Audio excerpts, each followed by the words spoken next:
जय हिंद दोस्तों। तो आज हम जो है यूपी एएसआई का जो एग्ज़ाम हुआ था उसका प्रीवियस ईयर कराने जा रहे हैं, जिसमें हम जनरल अवेयरनेस के क्वेश्चन देखेंगे। 50 क्वेश्चन रहेंगे, इसमें करंट अफेयर्स भी रहेंगे, लेकिन करंट अफेयर्स जो पिछली बार पूछा गया था वो यहाँ पे दिया गया है, लेकिन आप लोग करंट अफेयर्स जो नया है उसको तैयार कर लें। और बाकी जो जनरल नॉलेज है वो आप लोग यहाँ से देखेंगे, जैसा कि कंप्यूटर और हिंदी की क्लास भी चलती है और हमारे यहाँ जीके भी क्लास चलती है। तो आप लोग ये वीडियो ज़रूर देखा करें ताकि आप लोग के लिए काफ़ी ज़्यादा हेल्पफुल रहे।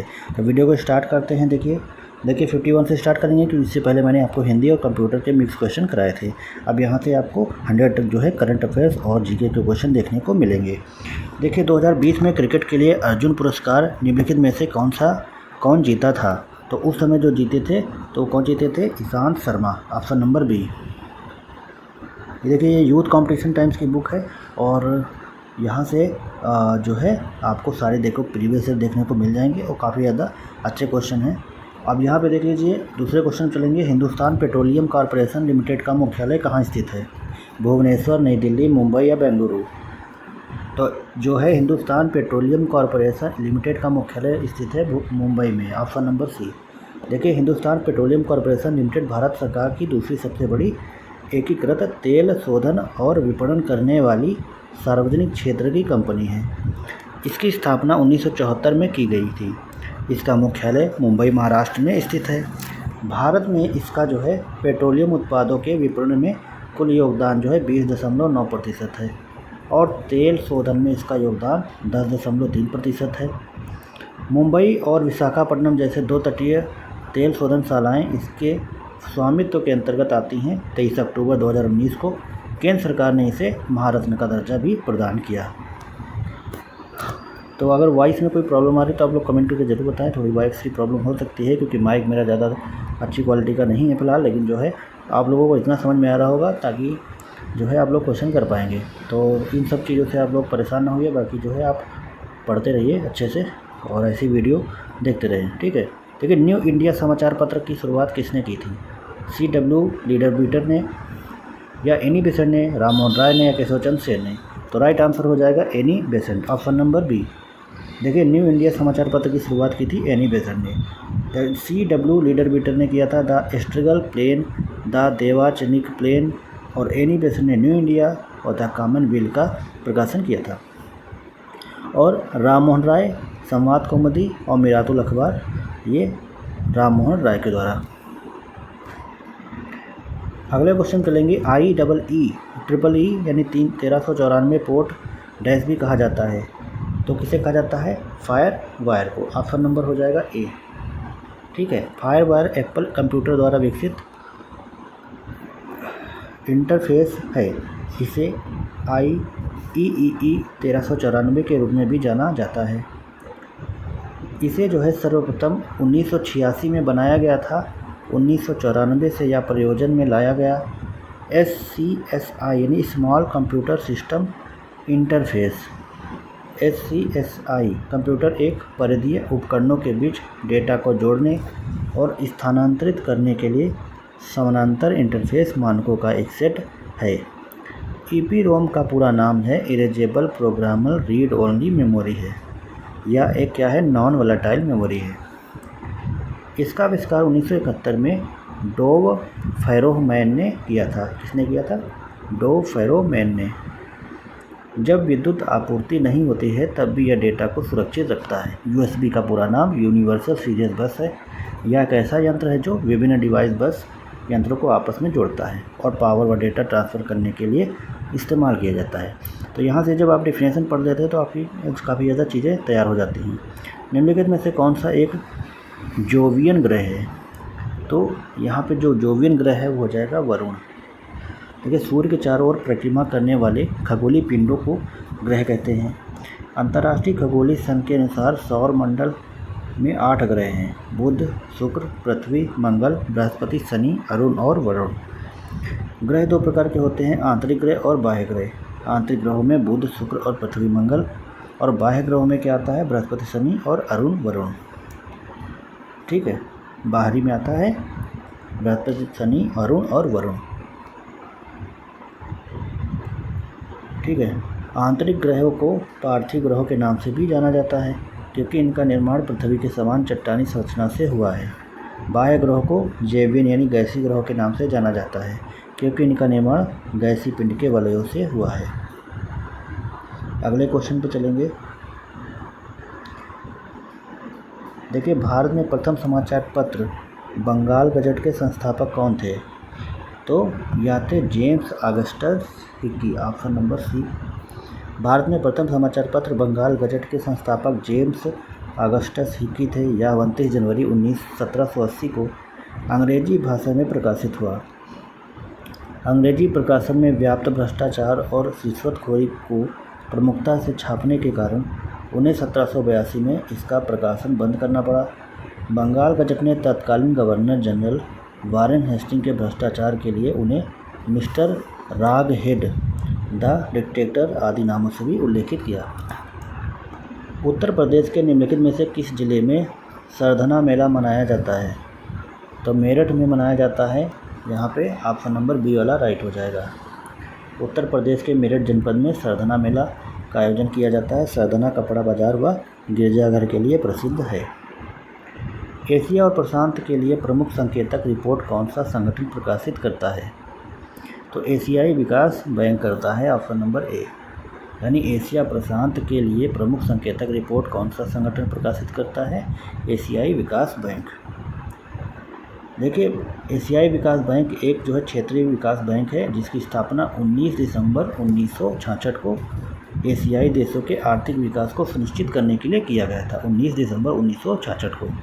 और वर्तमान में 68 देश इसके सदस्य हैं। इसका मुख्यालय मनीला, फिलीपींस में स्थित है। इसके वर्तमान अध्यक्ष मसात्सुगु असाकावा थे। अब देखेंगे अंतर्राष्ट्रीय मुद्रा कोष का मुख्यालय कहाँ स्थित है? तो ये जो है वाशिंगटन डीसी में हो जाएगा, ऑप्शन नंबर सी। अंतर्राष्ट्रीय मुद्रा कोष का मुख्यालय वाशिंगटन डीसी, संयुक्त राज्य अमेरिका में स्थित है। अंतर्राष्ट्रीय मुद्रा कोष की अभिकल्पना जुलाई 1944 में संयुक्त राज्य अमेरिका के न्यू हैम्पशायर में ब्रिटेन वुड्स सम्मेलन में की गई थी। अंतर्राष्ट्रीय मुद्रा कोष 190 सदस्य देशों का संगठन है। इंडोरा इसका नवीनतम सदस्य देश है। जब तक कोई देश अंतर्राष्ट्रीय मुद्रा कोष का सदस्य नहीं बनता, तब तक उसे विश्व बैंक की शाखा अंतर्राष्ट्रीय पुनर्निर्माण एवं विकास बैंक में सदस्यता नहीं मिलती है। इसका मुख्य उद्देश्य वैश्विक मौद्रिक सहयोग को बढ़ावा देना व वित्तीय स्थिरता सुनिश्चित करना है। प्रति बूंद अधिक फसल निम्नलिखित में से किस योजना का उद्देश्य है? तो प्रधानमंत्री किसान कृषि सिंचाई योजना, ऑप्शन नंबर ए हो जाएगा राइट। प्रधानमंत्री कृषि सिंचाई योजना का उद्देश्य प्रति बूंद अधिक फसल है। यह योजना वर्ष 2015 में शुरू की गई एक केंद्रीय प्रायोजित योजना है। इसमें केंद्र राज्य की हिस्सेदारी 75.25 के अनुपात में है, जबकि उत्तर पूर्वी क्षेत्र और पहाड़ी राज्यों के मामले में यह अनुपात जो है 90.10 होगा। इस योजना में पूर्व में प्रचलित 3 सिंचाई योजनाओं का त्वरित सिंचाई लाभ कार्यक्रम, एकीकृत तथा वाटरशेड प्रबंधन कार्यक्रम, ऑन फार्म जल प्रबंधन को सम्मिलित किया गया है। हाल ही में आर्थिक मामलों की मंत्रिमंडलीय समिति ने 93,068 करोड़ रुपए के परिव्यय के साथ वर्ष 2026 तक प्रधानमंत्री कृषि सिंचाई योजना के विस्तार को मंजूरी दी। अगले क्वेश्चन में चलेंगे। मार्च 2021 के समय निम्नलिखित में से कौन सा उत्तर प्रदेश में महिला पावर लाइन 1090 का ही प्रमुख था? तो उस समय जो थे नीरा रावत थे। अब इस समय कौन है, आप लोग कमेंट करके जरूर बताएं। राष्ट्रीय पुलिस स्मारक किस शहर में स्थित है? राष्ट्रीय पुलिस स्मारक किस शहर में स्थित है? तो यह स्थित है नई दिल्ली में, ऑप्शन नंबर डी। देखिए, राष्ट्रीय पुलिस स्मारक की स्थापना 21 अक्टूबर 2018 को नई दिल्ली में की गई। राष्ट्रीय पुलिस स्मारक स्वतंत्रता के उपरांत केंद्रीय और राज्य पुलिस बलों के जवानों की स्मृति में स्थापित किया गया है। राष्ट्रीय पुलिस स्मारक 30 फीट ऊंचा ग्रेनाइट का एक स्तंभ है, जिसका वजन 238 टन है। इसका आधार जो है 60 फीट लंबा है। इस खंभे पर अब तक शहीद हुए पुलिस और अर्धसैनिक बलों के कुल 34,844 जवानों के नाम लिखे हुए हैं। इसके अलावा इसमें एक म्यूजियम भी बनाया गया है। देखिए, अगला क्वेश्चन है, भारतीय रिजर्व बैंक द्वारा मुद्रित अधिकतम मूल्य वर्ग वाला नोट कौन सा है? तो अधिकतम मूल्य वर्ग वाला जो नोट होगा वह 10,000 हो जाएगा, ऑप्शन नंबर सी।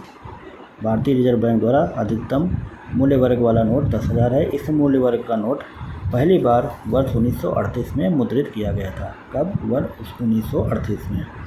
इसे जनवरी 1946 में मुद्रित करना बंद कर दिया गया। पुनः 1954 में 10,000 मूल्य वर्ग का नोट मुद्रित किया गया, जिसे 1978 में पूर्णतः बंद कर दिया गया। मतलब पहले जो है आपका 1938 में मुद्रित किया गया और 1946 में बंद कर दिया गया। ठीक है, उसके बाद 1954 में जो है फिर से नोट का मुद्रित किया गया और उसके बाद 1978 में पूर्णतः बंद कर दिया गया। फेसबुक देश मूल का एक ऑनलाइन सोशल मीडिया है। तो फेसबुक जो है अमेरिका का है, ऑप्शन नंबर डी। फेसबुक अमेरिकी मूल का एक ऑनलाइन सोशल मीडिया प्लेटफॉर्म है। इसका आरंभ जो हुआ था 2004 में मार्क जुकरबर्ग व डस्टिन मॉस्कोविट्ज के द्वारा किया गया था। इसका मुख्यालय पालो अल्टो कैलिफोर्निया में अवस्थित है। तो फेसबुक जो है अमेरिकी मूल का एक ऑनलाइन सोशल मीडिया है जो 2004 में आरंभ हुआ था। पांड्यों के अधीन मदुरै में आयोजित प्रथम संगम के अध्यक्ष कौन थे? तो अगस्त थे, ऑप्शन नंबर बी। देखिए, पांड्यों के अधीन मदुरै में आयोजित प्रथम संगम के अध्यक्ष थे अगस्त। प्रथम संगम मदुरै अगस्त ऋषि, द्वितीय संगम कपाटपुरम अगस्त ऋषि व तोल्लाकप्पियर और तृतीय संगम मदुरै नक्कीरर। ठीक है, तृतीय संगम मदुरै नक्कीरर। भारत में प्रत्येक वर्ष किसकी जयंती को राष्ट्रीय शिक्षा दिवस के रूप में मनाया जाता है? तो किसकी इसमें मनाया जाता है बताएंगे आप। देखिए यहाँ पे वीडियो रुक गई थी, लेकिन महानंदा नदी जो है किसकी सहायक नदी है? गंगा नदी की सहायक नदी है। ठीक है, तो यहाँ पे राइट आंसर हो जाएगा ऑप्शन नंबर सी। फिर अगले क्वेश्चन चलते हैं। भारत का सबसे पूर्वी राज्य कौन सा है? तो भारत का सबसे पूर्वी राज्य है Arunachal Pradesh, option number B हो जाएगा। विंडोज डैश द्वारा विकसित एक ऑपरेटिंग सिस्टम क्या है? तो माइक्रोसॉफ्ट द्वारा है। ठीक है, माइक्रोसॉफ्ट। विंडोज माइक्रोसॉफ्ट द्वारा विकसित एक ऑपरेटिंग सिस्टम है। विंडोज एक graphical user interface operating system है। माइक्रोसॉफ्ट ने सबसे पहला वर्जन संस्करण 1985 में विंडोज 1.0 नाम से लॉन्च किया था। अब तक इसके 10 संस्करण लॉन्च हो चुके हैं। निम्नलिखित में से कौन सा देश सभी महिलाओं के लिए सैनिटरी उत्पादों को पुनः निःशुल्क करने वाला पहला देश है? तो यह हो जाएगा स्कॉटलैंड, ऑप्शन नंबर सी। ठीक है, सभी महिलाओं के लिए सैनिटरी उत्पादों को निःशुल्क प्रदान करने वाला पहला देश स्कॉटलैंड है। भारत में उड़ीसा सरकार ने सरकारी सहायता प्राप्त स्कूलों की कक्षा 6 से 12 तक की छात्राओं के लिए निःशुल्क सैनिटरी पैड बांटने के लिए खुशी नामक योजना आरंभ की और पंजाब सरकार ने उड़ान नामक योजना माध्यम से मुफ्त सैनिटरी पैड उपलब्ध करने के लिए अभियान प्रारंभ किया। अंतर्राष्ट्रीय ओलंपिक समिति का मुख्यालय कहाँ स्थित है? जर्मनी, रूस, स्विट्जरलैंड, भारत।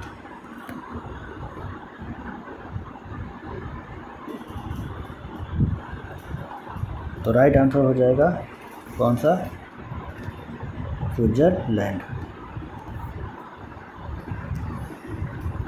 अंतर्राष्ट्रीय ओलंपिक समिति की स्थापना 23 जून 1894 ठीक है में पियरे डे कॉर्बेट्रीन ने किया था। इसका मुख्यालय लुसाने स्विट्जरलैंड में अवस्थित है। थॉमस बॉक इसके अध्यक्ष हैं। यह आधुनिक ओलंपिक आंदोलन का सर्वोच्च शासी निकाय है। यह प्रत्येक 4 वर्ष में ग्रीष्मकालीन ओलंपिक खेल, शीतकालीन ओलंपिक खेल और युवा ओलंपिक खेल का आयोजन करता है। IOC द्वारा 1896 में यूनान के एथेंस में पहला ग्रीष्मकालीन ओलंपिक खेल का आयोजन किया गया था। अगले क्वेश्चन चलेंगे। सिंधु जल संधि 1960 के अनुसार पूर्वी नदियों का अर्थ सतलुज, रावी और क्या है? सतलुज, रावी और ब्यास है, ऑप्शन नंबर बी। और ये क्वेश्चन काफ़ी बार पूछा भी गया है।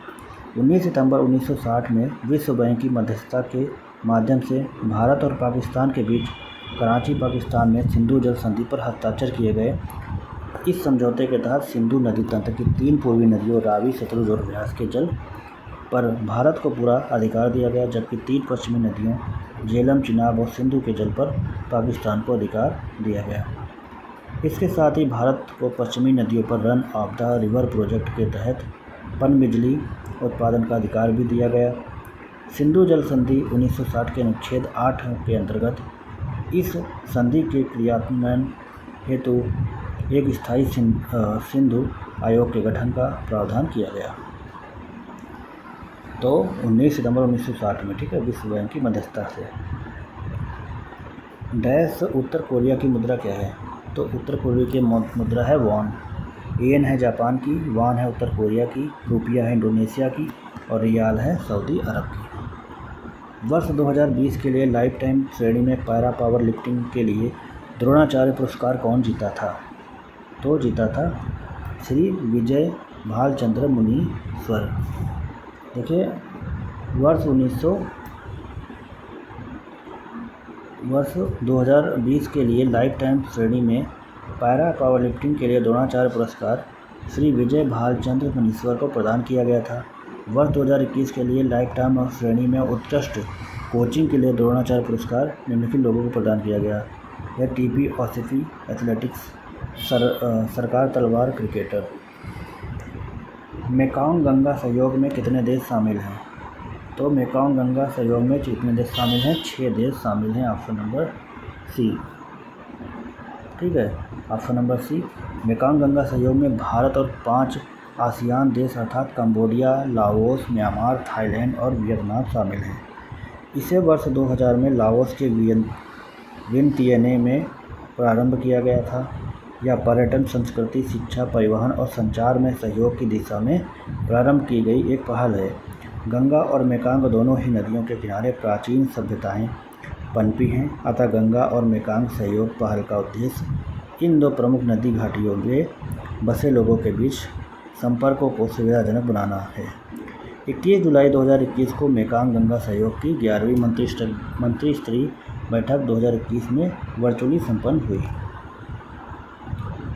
देखिए, कोपेनहेगन निम्नलिखित में से किस देश की राजधानी है? तो ये डेनमार्क की राजधानी है। ऑप्शन नंबर हो जाएगा ए वाला राइट, ठीक है, ऑप्शन नंबर हो जाएगा ए वाला राइट हो जाएगा। डेनमार्क की राजधानी कोपेनहेगन है। फिनलैंड की है हेलसिंकी, नॉर्वे की है ओस्लो, न्यूजीलैंड की है Wellington. Indian institute of skills Mumbai की स्थापना किस कंपनी के साथ? तो ये क्वेश्चन है, Indian institute of skills Mumbai की स्थापना किस कंपनी के साथ साझेदारी में हुई थी? तो टाटा IIS, ऑप्शन नंबर हो जाएगा ए वाला राइट। देखिए, Indian institute of skills Mumbai की स्थापना टाटा IIS के साथ साझेदारी में हुई है। 11 सितंबर 2019 को केंद्रीय कौशल विकास और उद्यमशीलता मंत्री डॉक्टर महेंद्र नाथ पांडे ने नींव रखी। इसका उद्देश्य वैश्विक मानकों और बाजार की मांग के अनुरूप छात्रों को कौशल विकास करना है। कानपुर तथा गांधीनगर में भी भारतीय कौशल संस्थान की स्थापना की गई है। कंप्यूटर शब्दावली में 1 टेराबाइट के बराबर होता है। कितना होता है? 1024 गीगाबाइट्स। Option number C. देखिए, यहाँ पे देखेंगे हम लोग, इकाई दी गई है और डेटा मानक दिए गए हैं। 1 बिट होता है एकल यानी द्विआधारी अंक, 0 या 1 होता है। 1 निबल होता है 4 बिट यानी 1 बाइट का आधा। 1 बाइट होता है 8 बिट का, ठीक है। 1 निबल होता है 4 बिट का और 1 बाइट होता है 8 बिट का। 1 किलोबाइट होता है 1000 किलोबाइट मतलब KB, 1024 बाइट के बराबर। 1 मेगाबाइट MB मतलब होता है 1024 किलोबाइट यानी KB के बराबर। 1 गीगाबाइट होता है 1024 मेगाबाइट यानी MB के बराबर। और 1 टेराबाइट होता है 1024 गीगाबाइट के बराबर। और 1 पेटाबाइट होता है 1024 टेराबाइट। अगले क्वेश्चन पर चलेंगे। उत्तर प्रदेश के गाजीपुर जिले का प्रसिद्ध लोक नृत्य निम्नलिखित में से कौन सा है? तो गाजीपुर का हो जाएगा धोबिया। ऑप्शन नंबर ए हो जाएगा राइट, धोबिया राइट हो जाएगा, ठीक है। धोबिया गाजीपुर उत्तर प्रदेश का है। घूमर राजस्थान का है, भवाई राजस्थान का है और कालबेलिया भी राजस्थान का है। यानी घूमर, भवाई, कालबेलिया कहाँ का है? राजस्थान के हैं। और धोबिया जो है उत्तर प्रदेश का। किस रोग के लिए पहला टीका विकसित किया गया था? चेचक के लिए, डिप्थीरिया, टिटनेस, रेबीज। तो चेचक के लिए, ठीक है। 1796 में ब्रिटिश चिकित्सक एडवर्ड जेनर ने स्मॉल पॉक्स चेचक के प्रतिरक्षक के रूप में पहला सफल टीका विकसित किया था। यह दुनिया का पहला टीका था, इसलिए एडवर्ड जेनर को आधुनिक टीके के जनक के रूप में जाना जाता है। Indian journal of medical research यानी IJMR के अनुसार चेचक का टीका भारत में पहली बार 1802 में आया। ठीक है, 1802 में आया। एना डस्टहाल किसी भी तरह का पहला टीका लगवाने वाली पहली भारतीय बनी थी। कौन थी? एना डस्टहाल।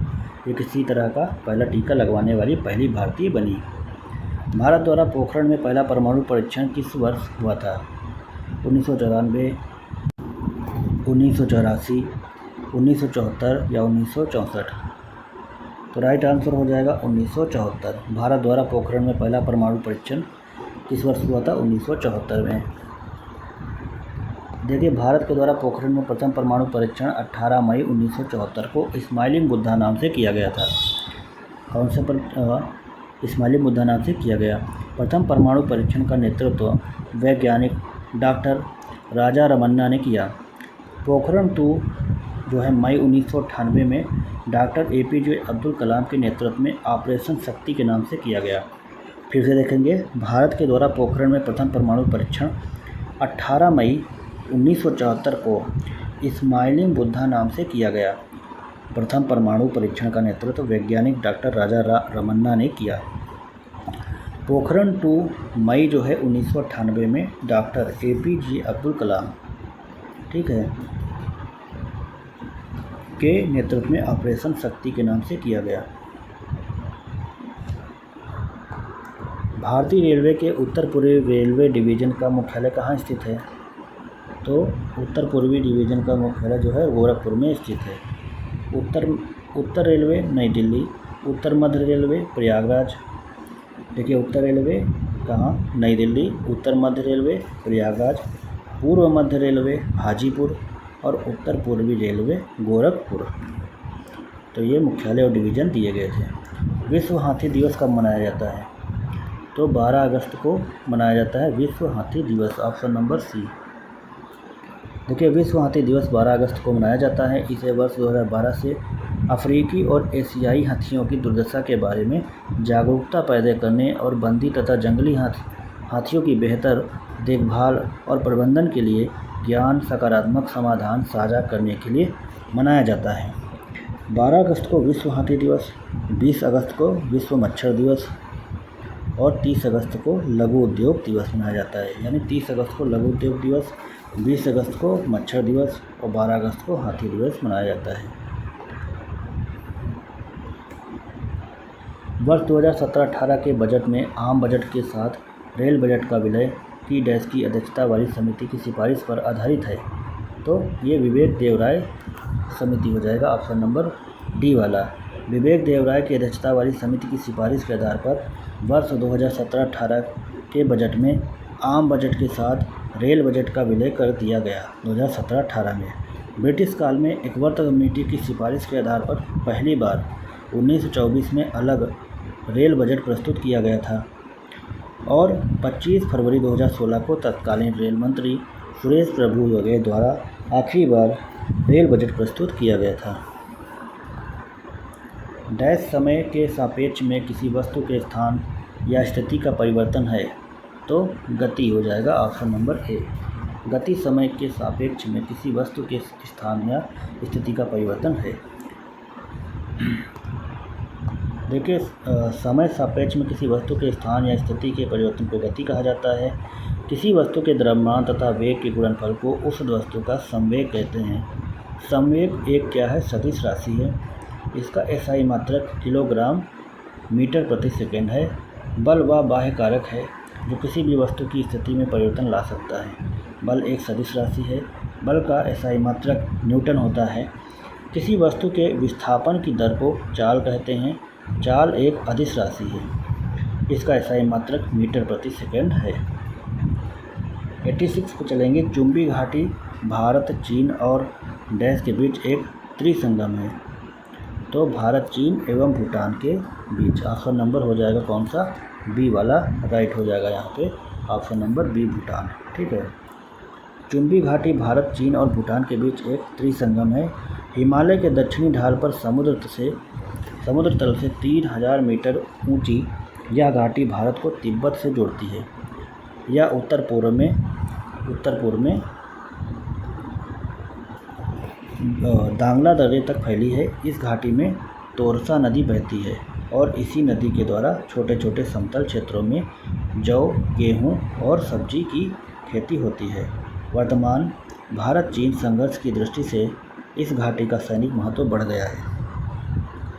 अगले क्वेश्चन चलेंगे हम लोग, किसकी जयंती को अंतर्राष्ट्रीय अहिंसा दिवस के रूप में मनाया जाता है? तो महात्मा गांधी के, option number D. Mahatma Gandhi के जन्म दिवस 2 अक्टूबर को अंतर्राष्ट्रीय अहिंसा दिवस के रूप में मनाया जाता है। इसे भारत में गांधी जयंती के रूप में मनाया जाता है। 15 जून 2007 को संयुक्त राष्ट्र महासभा के द्वारा 2 अक्टूबर को अंतर्राष्ट्रीय अहिंसा दिवस के रूप में मनाने की घोषणा की गई थी। तो कब से मनाने की घोषणा की गई थी? 15 जून 2007 से। गोल डैश की आत्मकथा है? तो यह गोल जो है ध्यानचंद की आत्मकथा है, option number D. Goal Dhyanchand की है। The race of my life किसकी है? मिल्खा सिंह की है। Sachin Tendulkar playing it my way Sachin Tendulkar की है। एस अगेंस्ट ऑड्स ये किसकी है? सानिया मिर्जा की। सानिया मिर्जा की है एस अगेंस्ट ऑड्स। डैश पौधों में प्रकाश संश्लेषण के लिए महत्वपूर्ण है? तो क्या है? हरित लवक इसके लिए बहुत ज़्यादा महत्वपूर्ण है, ऑप्शन नंबर डी। पौधे में प्रकाश संश्लेषण के लिए हरित लवक महत्वपूर्ण होते हैं। हरित लवक एक प्रोटीन युक्त जटिल रासायनिक यौगिक हैं या वर्णक पत्तों के हरे रंग का कारण है। इसका गठन कार्बन, ऑक्सीजन, नाइट्रोजन तथा मैग्नीशियम तत्वों से होता है। यह सूर्य के प्रकाश ऊर्जा का अवशोषण कर कार्बन डाइऑक्साइड के साथ पौधों में शर्कराओं, पॉलीशर्कराओं तथा अन्य जटिल कार्बनिक यौगिक का सृजन करता है। 1857 का विद्रोह डैश से शुरू हुआ था? तो 18 जो है मेरठ से शुरू हुआ था, ऑप्शन नंबर हो जाएगा डी। 1857 का विद्रोह, जिसे प्रथम भारतीय स्वतंत्रता संग्राम सिपाही विद्रोह के नाम से भी जाना जाता है, का प्रारंभ जो हुआ था 10 मई 1857 को मेरठ की सैन्य छावनी से हुआ था। गाय और सुअर की चर्बी से बने कारतूस का प्रयोग करने से मना करने पर 85 सैनिकों के कोर्ट मार्शल की घटना में क्रांति की पृष्ठभूमि तैयार की। प्रथम जीएसटी परिषद बैठक का आयोजन कहाँ हुआ था? तो नई दिल्ली में हुआ था, ऑप्शन नंबर सी। जीएसटी परिषद यानी जीएसटी काउंसिल वस्तु एवं सेवा कर से संबंधित मुद्दों पर केंद्र और राज्य सरकार को सिफारिश करने के लिए एक संवैधानिक निकाय है। 101वें संविधान संशोधन द्वारा संविधान के अनुच्छेद 279(1) में इसका उल्लेख किया गया है। जीएसटी परिषद की अध्यक्षता केंद्रीय वित्त मंत्री करते हैं। जीएसटी परिषद का प्रत्येक निर्णय उपस्थित और मतदान के 75% भारित बहुमत यानी 3/4 बहुमत होने के बाद भी 3/4 बहुमत के होने के बाद ही लिया जाता है। वस्तु एवं सेवा कर परिषद की पहली बैठक 22 से 23 सितंबर 2016 को नई दिल्ली में हुई थी, जिसकी अध्यक्षता अरुण जेटली ने की थी। रुपए का एक उत्पादक है? भारतीय राष्ट्रीय भुगतान निगम, बीमा विनियामक और विकास प्राधिकरण, नेशनल स्टॉक एक्सचेंज, भारतीय स्टेट बैंक। तो राइट आंसर हो जाएगा भारतीय राष्ट्रीय भुगतान निगम। रुपए भारतीय राष्ट्रीय भुगतान निगम का एक उत्पाद है, ऑप्शन नंबर ए। रुपए भारतीय राष्ट्रीय भुगतान निगम के द्वारा जारी एक स्वदेशी भुगतान प्रणाली आधारित एटीएम कार्ड है।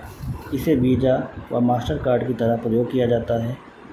8 मई 2014 को भारत के राष्ट्रपति श्री प्रणब मुखर्जी ने पहला रुपए भुगतान कार्ड राष्ट्र को समर्पित किया।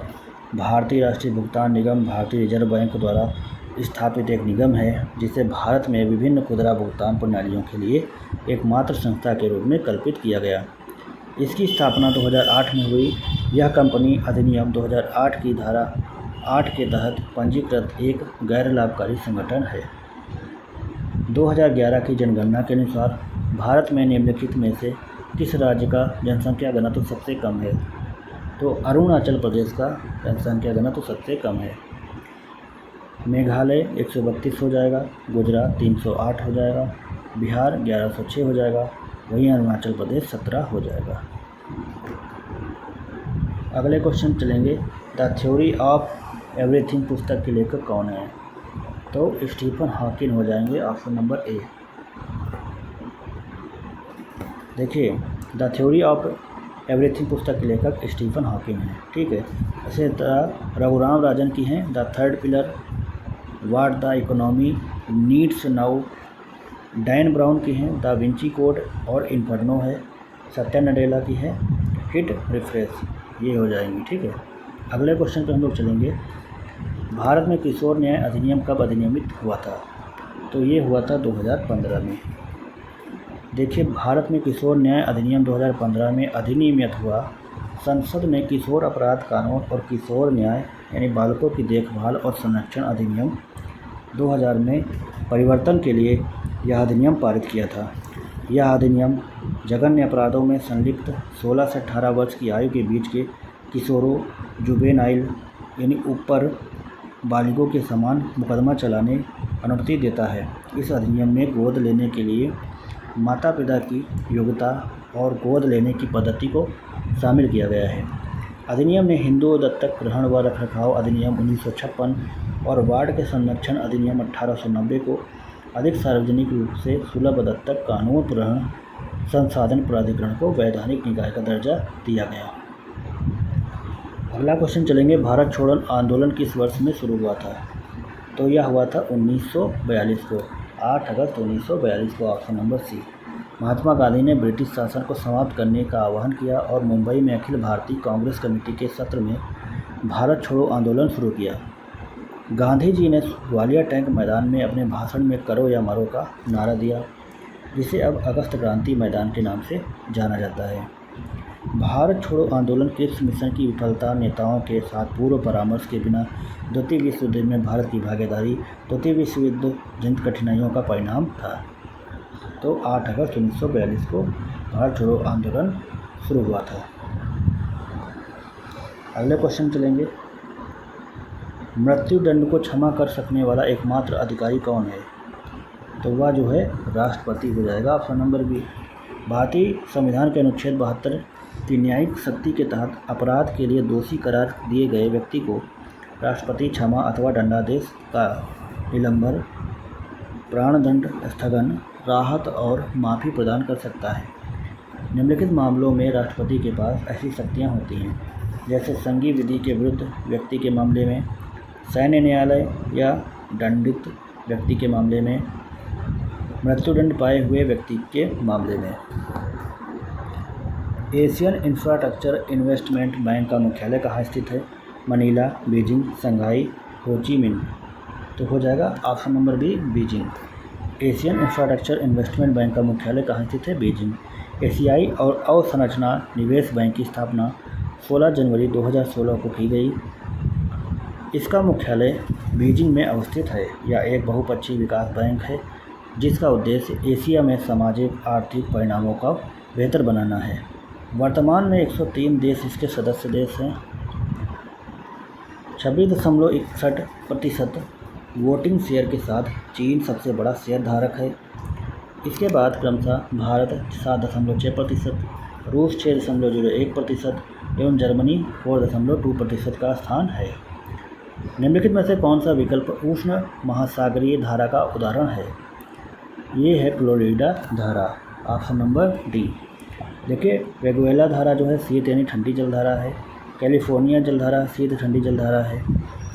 लेब्राडोर धारा जो है शीत ठंडी जलधारा है। लेकिन फ्लोरिडा जो है कौन सी गर्म धारा है? गर्म जलधारा है। अगले क्वेश्चन चलेंगे, ब्रिक्स देशों द्वारा विकसित बहुपक्षीय बैंक का नाम क्या है? तो न्यू डेवलपमेंट बैंक है। ऑप्शन नंबर हो जाएगा सी। देखिए, न्यू डेवलपमेंट वर्ष 2014 में ब्राज़ील के फोर्टालेजा में आयोजित छठे ब्रिक्स शिखर सम्मेलन में ब्रिक्स देशों द्वारा संयुक्त रूप से स्थापित एक बहुपक्षीय बैंक है। इसका मुख्यालय शंघाई चीन में स्थित है। इसका गठन ब्रिक्स और अन्य उभरती अर्थव्यवस्थाओं में नवाचार एवं अत्याधुनिक प्रौद्योगिकी के माध्यम से तीव्र विकास के लिए बुनियादी अवसंरचना एवं सतत विकास प्रयासों का समर्थन करने हेतु किया गया था। तो दोस्तों, ये 100 क्वेश्चन जो है लगभग कंप्लीट हो गए, जिसमें से 50 क्वेश्चन आपके पहले हिंदी और कंप्यूटर के थे और 50 क्वेश्चन आपके ये जीएस थे। ठीक है, तो यहाँ से आप लोगों ने देखा होगा काफ़ी ज़्यादा अच्छे क्वेश्चन देखने को मिले हैं और ये क्वेश्चन बार बार रिपीट होते थे, जो जैसे हो जाएगा सिंधु जल समझौता, ये सब क्वेश्चन बार बार रिपीट होते हैं। तो ये सब आप लोग अच्छे से करके ज़रूर जाएं ताकि आप लोग का जो है पेपर अच्छे से क्लियर हो जाए। तो आई होप आप लोग को वीडियो अच्छी लगी होगी। अच्छी लगी तो वीडियो को जरूर लाइक करें, चैनल पर नए हैं तो चैनल को जरूर सब्सक्राइब कर दीजिए ताकि ऐसी वीडियो आप लोग को मिलती रहे। और अगर आप लोग को मैथ्स और रीजनिंग के भी क्वेश्चन करने हैं तो हमको कमेंट जरूर करें, क्योंकि इसके आगे जो है हिंदी और मैथ के जो है क्वेश्चन जरूर दिए गए हैं, तो इनको मैं ज़रूर कराऊंगा। ठीक है, तो मिलते हैं नए वीडियो के साथ, तब तक के लिए जय हिंद, वंदे मातरम।